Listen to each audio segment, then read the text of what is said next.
Welcome back. Today I want to talk about physical symptoms of stress and reframing failures to not be failures, but just lessons. So stress is not just a feeling, it's chemistry.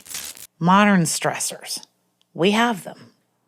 Deadlines, notifications, relationship tension, financial pressure, quotas, goals, traffic, ping, ping, ping, ping, ping, the constant.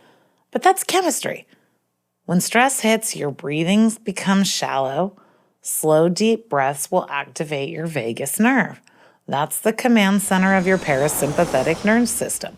That is your rest and recover network. I had a friend that told me something before the stroke that I didn't even set in until later. Take a long exhale. You just have to exhale. A longer exhale, it signals safety in your brain. Breath is the quickest way to shift chemistry. Take a breath right now. Very simple. In for 3. Out for 5. That's it. The longer exhale is how you release that stress. It literally sends the signal to your brain, safety has passed, you can relax now. When I was healing, and I actually took a class on how to breathe properly, one of the things that they explained to me is you just breathe out until you can't breathe out anymore. You will physiologically just breathe back in. If you don't know how long you should exhale, all the way until you feel like there's no air left, your body will inhale again. Physical care is an important thing to release stress. You can put your hand on your chest. You can put your hand on your belly. Give yourself a little hug. Those things will actually release oxytocin, the love chemical in your body. It will calm down the amygdala in your brain. It will signal that the danger has passed. Stress is chemistry. Your body is taking all these spikes. Your body responds to your mind. So as your mind is getting full, the body is responding to stress chemicals. Rest is required. You need some minor breaks, little breaks. It's not laziness, it's recovery. Movement is another important way to signal to your body that stress is over. Shake your arms, roll your shoulders. Movement. Dance if you can. When you move, your muscles send signals to your brain that the danger has passed. Just like a long exhale. Move. Breathe and move. That's it. That's how you release stress chemicals. Very simple. Rest is required. It's not laziness, it's maintenance. Think about your car. You probably take it in for an oil change, tire rotation, most of us anyway. You are a vehicle. You need to maintain yourself. So that's how you do it. You need to signal your rest and recovery network. Your parasympathetic nerve system needs to be activated. That is how you rest and recover. Have you ever felt like you're just hit exhaustion that no rest will fix? That's stress. And we live in a society that demands so much of our attention. Rest is required. It's not laziness, it's maintenance. So finding those places, that's important to understand how to rest and recover. I like to think about a couple of things in the brain. Glucose and the brain. Let's talk about that. About 20% of your total energy is from your brain. Your brain uses 20% of your body's energy. Think about that. You need a brain break, as my friend would say. You need a brain break. Your brain runs primarily on glucose. Have you ever heard of athletes hitting the wall? That's kind of what it is. Have you ever got deep into a project and your brain was just like, I'm full, I can't take anymore? That's hitting the wall. Your brain has expended all the energy it has. But you need some mental glucose, right? That's the way I think of it. Food fuels the body, but purpose fuels the mind. Every time you feed your brain positivity and good energy, you strengthen your nervous system's resilience. Resilience is the recovery. That's kind of like your cool down period.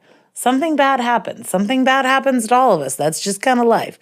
The universe isn't picking on people. It's just part of life. Things happen, but your resilience is your recovery time. That is your rest and recover. So you will become more resilient when you give yourself purpose, when you fuel yourself that. So how would we do that? Something happens. Okay? Have a stroke. That's something that happens. But you can go and say, like, again, I can try again. I can walk again. I can do this again. You're rewiring your neuroplasticity. You are telling your brain, I can try again. I am becoming someone who's more resilient. I am becoming someone who recovers. I am becoming someone who's calm. I am becoming someone who doesn't accept stress. So to me, again, if it takes my peace, it's too expensive. It didn't start there. I'm there now, but in the growing piece of it, it was choosing peace. That was a boundary I refused to give up. That was a place I didn't want to give up. But before I was a peaceful person, I am becoming someone who chooses peace. Words are alchemy. What you say trains the filter in your brain to tell you what to do. But there are still some physical symptoms, and stress is going to happen. It happens every day. Did you hear me? Stress is going to happen. Life is going to keep coming. You can do your best, but it will happen. You are at an intersection between the universe and science. And so life just happens. Energy happens. Things happen. But you can be more resilient. You can understand that stress is chemically eating up your body. And the way to counteract that is to rest and recover, giving yourself some mental glucose. What is my purpose? What is my meaning? What is my inspiration? For example, every morning I get up and I'm like, you've probably heard me say this, girl, did you hydrate today? Today we hydrate and do not raise our blood pressure. These are where I focus, but that is my mental glucose. That is what I tell my brain to filter on. Today I will stay hydrated and I will not raise my blood pressure. Now, life is going to keep coming. It gives me tons of reasons to raise my blood pressure. It gives me tons of ways to not stay hydrated. It does. That's just life. But you have to ask yourself these things. Have I hydrated? Have I given my mind some inspiration? Have I given myself food for thought? Have I moved my body? Energy is not just from what you eat. It's just as much from what you think.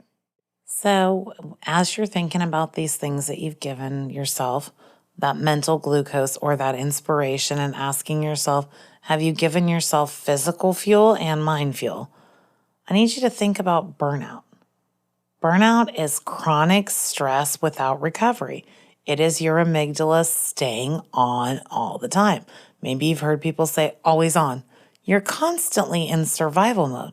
You don't get the chance for yourself to rest and recover. Things like brain fog, emotional numbness. One of the most amazing physical stories that I ever heard about was David Goggins. If you've ever read his book, Can't Hurt Me, this man put his body through feats that I just find impossible. But I think it's great that he did. But even he talks about hitting a wall. And he, superhuman, Navy SEAL, I think you should all read the book. But the whole point is you hit the wall. There comes a point when you just can't go any further. That's a physical symptom. That is a physical symptom of hitting the wall. Now, you can hit the wall just with your thoughts. Like your brain can hit cognitive overload and hit a wall. So you need some mental glucose too. While there's physical fuel, there's also your mind needs to be inspired. Food may fuel the body, but inspiration fuels the mind. So every time you feed your brain inspiration, good energy, great thoughts, you're giving yourself some mental glucose. Saying I can try again when you've hit the wall. You're rewiring your brain with neuroplasticity. You are teaching your brain, I am someone who recovers. I am someone who tries again. Asking yourself questions. Have I hydrated? Have I given my mind inspiration? Have I moved my body? Energy is not just from what you eat. It's also from what you think. So in physical symptoms, something that happens is burnout. That is chronic stress without recovery. Your amygdala stays on. It stays active. Have you heard of them? They're always on. I'm always on. You're not resting and recovering. You're not taking a pause. Symptoms of that might be brain fog, emotional numbness, irritability. You snap at your loved one for no reason, feeling disconnected from everybody, exhaustion that no rest can fix. These are burnout. It's not a failure. It's a physical symptom of not getting the rest and pause. You need to pause. You need to stop leaking your energy out everywhere. I think that's really difficult to do in a modern society. I was the definition of a hustler before the stroke, 110% all the time. Single mom, achieving, it was constant. There was never the pause and recover that I have now. If only I could go back and tell me then what I should have done. I might have avoided a stroke, maybe. But one day my body just stopped. It said, okay, no more. That was my version of burnout. I burned my candle at both ends.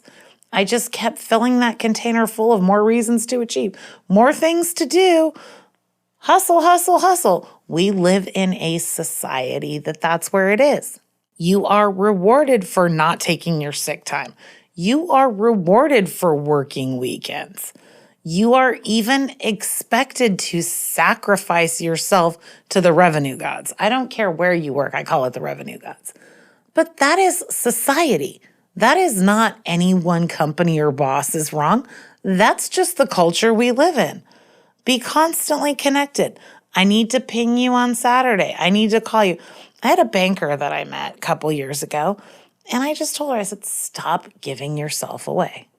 Stop. You gave yourself away piece by piece until you're working on weekends. Just stop. Stop making yourself available. After Friday, you're not available. It's going to feel very, very hard right away because you've gotten accustomed to being always available. You don't have to be. You're allowed to give yourself permission to let your weekends be your time. Spend time with your family. Spend time with your dog. Ignore that stuff. Give yourself time to rest and recover. That's how you're avoiding burnout. This might hurt a little bit, but those overachievers like me, we burn out the fastest. We burn out the hardest. It's a capacity trap.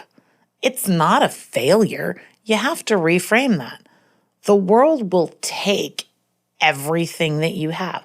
I call it the revenue gods. They always want a piece of me. Time, money, or resources. They always want something. It is my job to protect myself.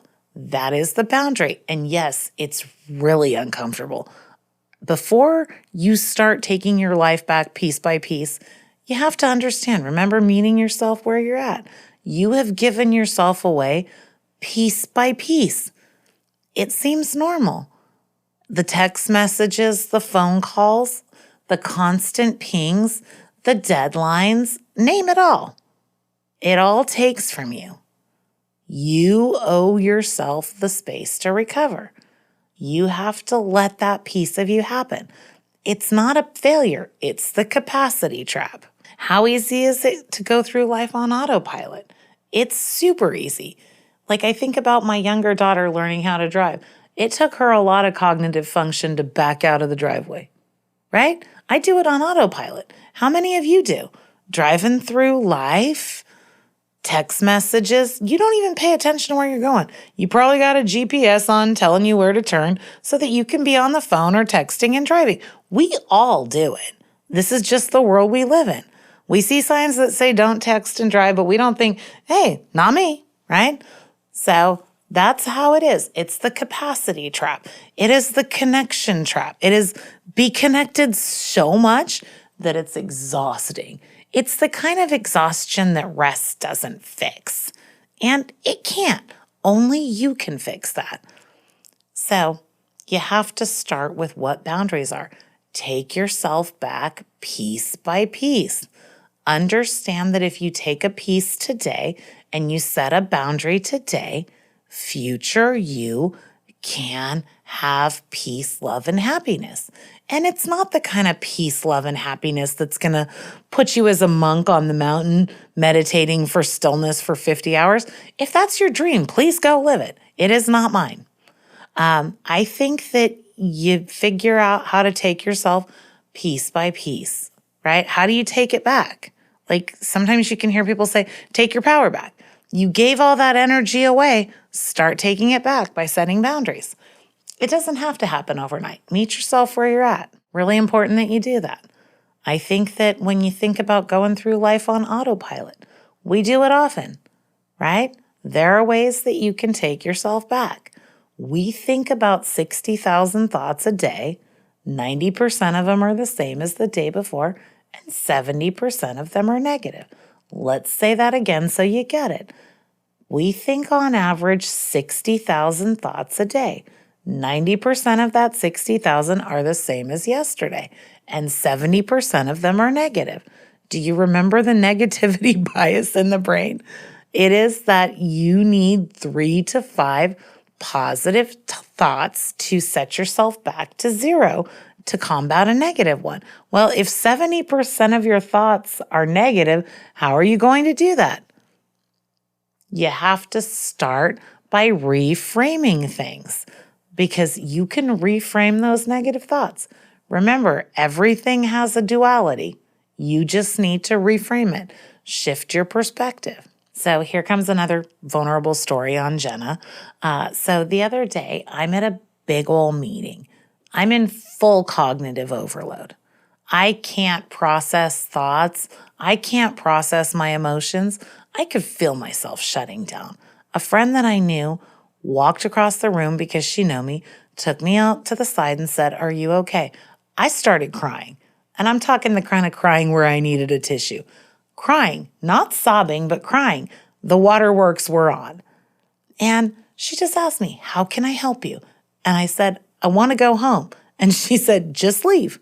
And I was like, "Wait, what? I can just go?" I was in such overload. The idea of my boundary to protect my peace couldn't even process in the moment. And so I went home. I took an Uber home. On the way there, I breathed, I rolled my shoulders, I did all the techniques I know so that by the time I got home, I was fine. I was back to normal. I could just rest in my house. But I think this is important for you to understand that no matter how much we train ourselves, those old pathways are there. And the next morning, the real success to that story is that I did not get up and beat myself up for leaving. I did not beat myself up for feeling overwhelmed. I did not take that on myself. I reframed it that the success was that I took care of me. The success was that in the worst moment where I was literally in tears, damn near breaking down, that was what was important. I took care of me.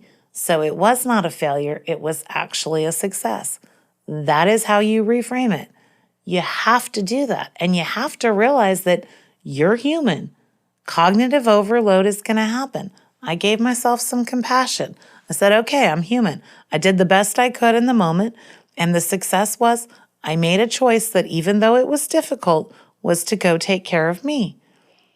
Other ways you can do this to avoid hitting that cognitive overload, right? That is a compounding. It wasn't one event. It was multiple events that got me there. But some of the things I forgot along the way. There's what I call the micro doses of joy. These are things that you can do to help that rest and recover network come back. Micro doses of joy, little small things in your day. Things like 5 minutes of sunlight, a small creative activity, listening to music that uplifts you. One of my favorites, laughter. Find something to laugh about. Laughter truly is one of the best medicines. I believe that laughter got me through some of my darkest parts of recovery. The depression, the heaviness that comes with it. I watched a lot of comedy movies. I enjoyed a whole 3 weeks where I did nothing but watch the old comedy movies from the 80s, some of my favorites, and I just laughed because laughter truly is the best medicine. Find those micro doses of joy. Find them. That is your rest and recover network. You need them. So in talking about failures, you have to reframe them. Reframing them. They are lessons. They are not failures. Universally, there's something called the law of polarity. Every experience has an opposite. Every failure has a success. Every sorrow has a joy. Every dark has a light. Without the contrast, we can't expand. Opposites are really just teachers. So reframing the failure to what's the success in it, that's you reframing the failure. That's you activating your rest and recovery. So, for example, try reframing it. What if I disappoint them? To, I can't disappoint them. Just think about that. If I rest, I fall behind. No, change that to, if I rest, I can be my best. Just reframe them. Then they don't have to be failures. For me, one of the biggest ones that I use was, I have to handle everything myself to, I let others help me. People who know me will tell you, I am not the easiest person who asks for help. I am probably not the person who even asks. I thought that my worth was tied to productivity. I had to change that to, I am worthy because I exist. So I took the pressure off and reframed it. The stroke was not a failure. It actually made me the best human being that I could be. I would have never thought that I could rise to this occasion, especially not in the temporary place where I couldn't even get up out of bed. Today, sitting here talking on a podcast was not even a dream that I had thought of. That was not even a possibility in my mind. But you reframe things. My worth is not tied to productivity. It is not. I am okay just as I am. It is amazing how just okay I am. Every day I'm getting better. Every day I'm evolving. If you really know me, and you'll probably hear it come out, I call myself pre-stroke Jenna 1.0, after the stroke Jenna 2.0. Really excited to see who Jenna 3.0 becomes. I'm becoming her every day. But that is it. It is reframing. There is nothing wrong with the person of me that was tied to my productivity, that was tied to external things. There is absolutely nothing wrong with her. In fact, I thank her because I could not be here without her.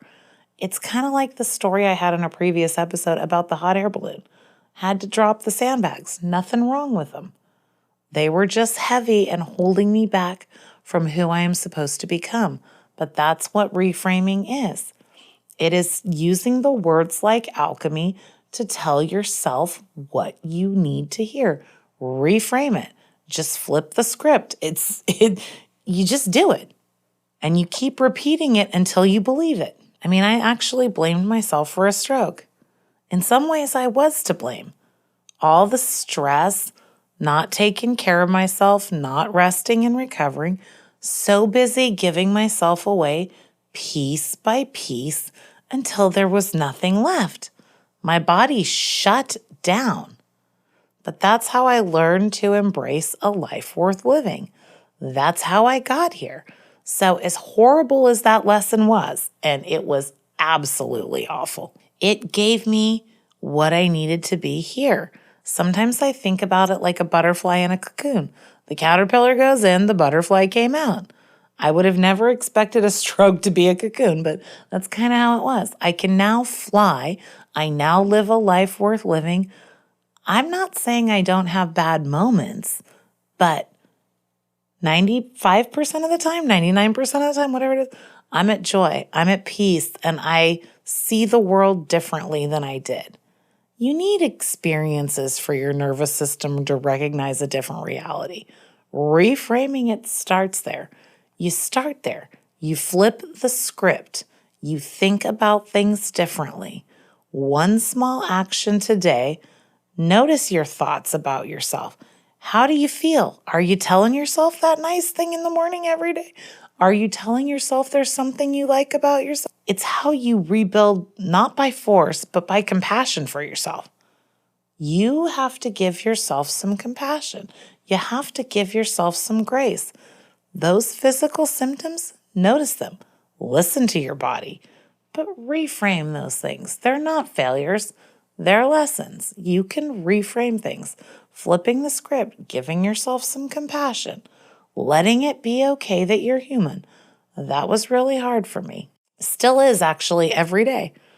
Some days I can hear the little inner dialogue voice of that little person inside me telling me I'm not good enough and I have to go around pleasing everybody. And if only I could achieve this thing, people would like me. Well, when I learned how to really like myself and care for myself, things changed. I was able to let other people misunderstand me. I didn't feel the need to explain to people that are committed to misunderstanding me. Protecting my peace became my productivity. It became the most important thing I do every day. So I'm not saying that I don't have hard moments. In fact, road rage is still a hard one for me. I do not enjoy people in the zoom, zoom lane not going zoom, zoom. They really upset me. But I learned that protecting my peace, it is not worth it.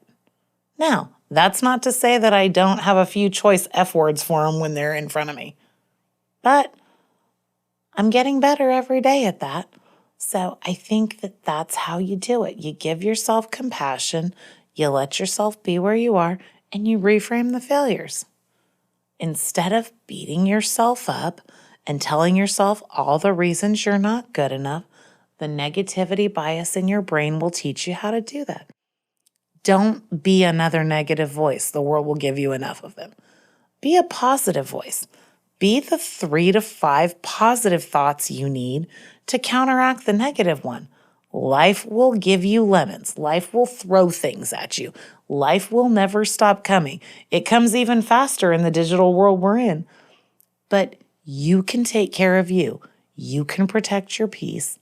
You can live a life that you want, and you can let that peace in the mind really win for you. You will watch your body respond. Your body is chemically altered by the thoughts you have. Stress gives it cortisol and adrenaline. Peace gives it compassion, joy, and calms down that thing in the brain that says, oh, we can process real thoughts now. We don't have to react to danger. You are not in danger. You are actually at peace, and that is the biggest flip you can give to your life. That is the biggest reframe you can do. Protect your peace. Let it be your new currency. Let it be the thing that matters most. And you will notice a you that you didn't even know existed. But you cannot do that without giving yourself some compassion. Start by being the most compassionate to yourself. Thanks for joining again. Remember, karma is real, energy is contagious, and vibes matter. Just call Jenna.